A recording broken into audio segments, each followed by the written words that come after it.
Salut à tous, c'est Marine, je suis ravie de vous retrouver pour un nouveau Weekly Fix.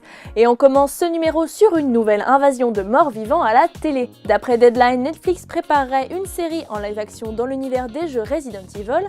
Le show s'intéresserait aux expériences un petit peu douteuses d'Umbrella Corporation et mettrait en scène un nouvel ordre mondial causé par la propagation du virus T.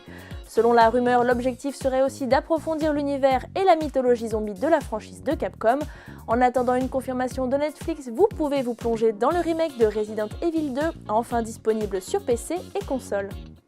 Bonne nouvelle pour tous les fans de la série Kaamelott. Sur les réseaux sociaux, Alexandre Astier a confirmé cette semaine que le tournage du film va enfin commencer dans quelques jours dans le désert. Et le réalisateur promet qu'Arthur va redevenir un vrai héros. En trouvant le Graal caché dans les dunes ? Peut-être, en tout cas il faudra attendre la sortie du long métrage en salle prévu pour 2020 pour le découvrir. Ce premier volet devrait durer 2 heures d'après les maigres infos partagées par Alexandre Astier. Je sais pas vous mais j'en ai quand même un peu gros d'attendre. Départ surprise chez CD Projekt Red, Sébastien Stepien, l'un des directeurs créatifs de Cyberpunk 2077, aurait quitté le navire.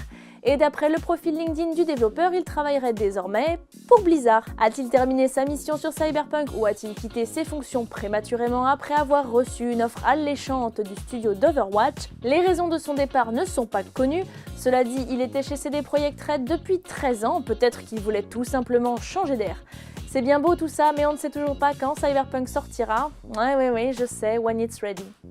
Deadpool 3 semble acté et sa tête d'affiche assure que les fans vont être dépaysés.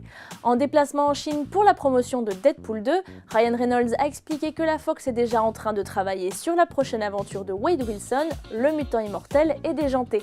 L'acteur n'a pas précisé quand ce troisième film sortira au cinéma, mais selon lui, ce nouvel épisode adoptera une direction complètement différente des précédents volets. Ces confidences sont donc plutôt rassurantes car il y a quelques mois, le comédien misait plus sur un film X-Force qu'un Deadpool 3. Samsung doit s'inquiéter, il n'est plus le seul constructeur à préparer un smartphone doté d'un écran pliable.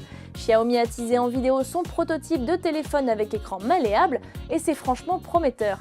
La séquence montre le PDG de la marque chinoise s'amuser avec une sorte de mini-tablette, un appareil qu'il finit par transformer en smartphone en rabattant ses bords vers l'arrière. Plutôt ingénieux, et tout se fait de manière fluide avec l'interface qui s'adapte automatiquement à la nouvelle résolution.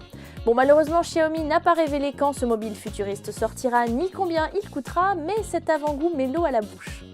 Et voilà, ce Weekly Fix est déjà terminé, mais pas de panique, on se retrouve dès vendredi prochain pour toujours plus d'actu geek. Salut!